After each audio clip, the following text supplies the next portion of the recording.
I feel incredible. Thank you so much for cheering me on. I could hear it all the way over here. Thank you for your love, your support, your donations, for everything that has brought us to this moment. For me, for my family, this has just been a dream come true.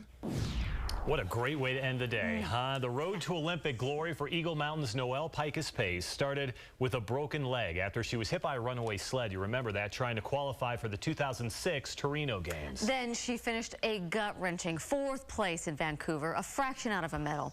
After a 2-year retirement and a heartbreaking miscarriage, Noelle decided to return for one more run. And what a run it was. Dave McCann is live in Sochi tonight. Dave, what a day it's been. Davey and Mike, it is so much fun to see good things happen to folks who have gone through so much. Such the case for Noelle. She finished 2nd in the skeleton, good for a silver medal. If you think a silver medal detracted from a golden moment here for Noelle, think again. Hey. Hi, how are you? Hugs. I'm good. Tonight's a hug night.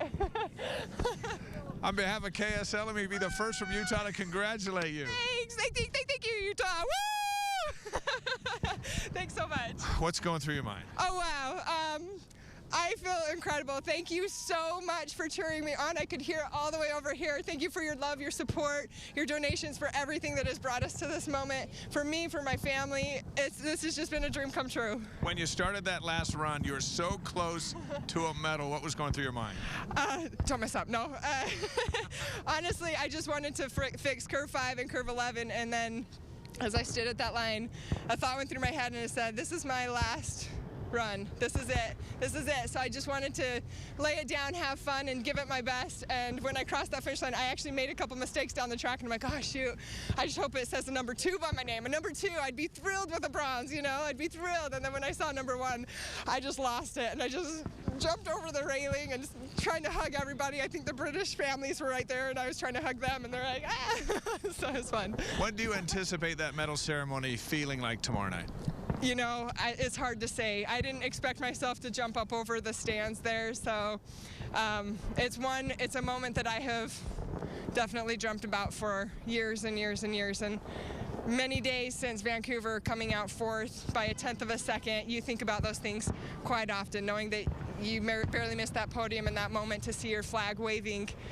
It's going to be incredible.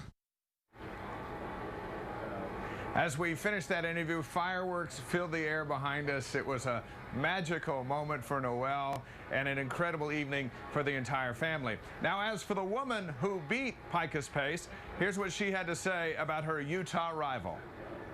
She's a great competitor. I wanted her to compete at her best because it makes me work even harder. And for her to win the silver medal and me to win the gold, it's a beautiful moment. And I really respect her as an athlete and a person. She's a lovely lady. So tell me, was it the sled or was it the driver tonight? Oh, it was definitely the driver tonight. She did an incredible job and put everything together, had 4 good runs, and yeah, came out with a silver medal. We're happy. Were you sweating it out? I was. Yeah, I was. You know, there's always those nerves, and you want to make sure that everything goes as smooth as possible. And it was a close race. 2nd, 3rd, 4th, 5th. It was a tight squeeze, and couldn't be happier. It's been incredible. People have been saying such good things, and it didn't matter whether she was doing bad or good. Everyone was behind her, and I think that motivated her more than anything. Noelle's husband, Jansen, built her sled, so it was truly a family affair as they went down the ice. There was a lot of Pikus-Pace in the venue earlier tonight on KSL, and she gave us this big picture of herself. Those were all over the place as they were having a pretty good time. There was a lot more Utah flavor in that venue. The actual man on the loudspeaker is a Utah man, and Alex Cabrera is going to be along in a few minutes to show us his story. A guy joked with me yesterday, is Utah taking over these games with all the Utah angles? And we think we are. Mike and Deanie? Yeah, the answer, definite yes. Great story. Hard not to get caught up in her enthusiasm, Dave. But a quick question. We've heard so much about those speed skating uniforms for the U.S. team. Apparently big changes to those uniforms, and at least how they'll look.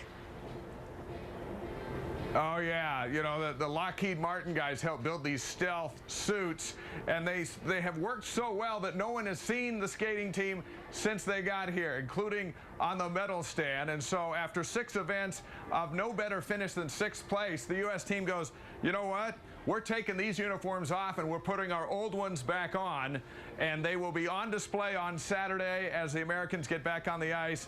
We'll see if that makes a difference. But an interesting twist to what's going on with the speed skaters, and they still have medals to go out there and win. And you'll watch it all right here on KSL. Live from Sochi, I'm Dave McCann. All right. Mike and Deanie, back to the States. Thank you. Fun night, Dave.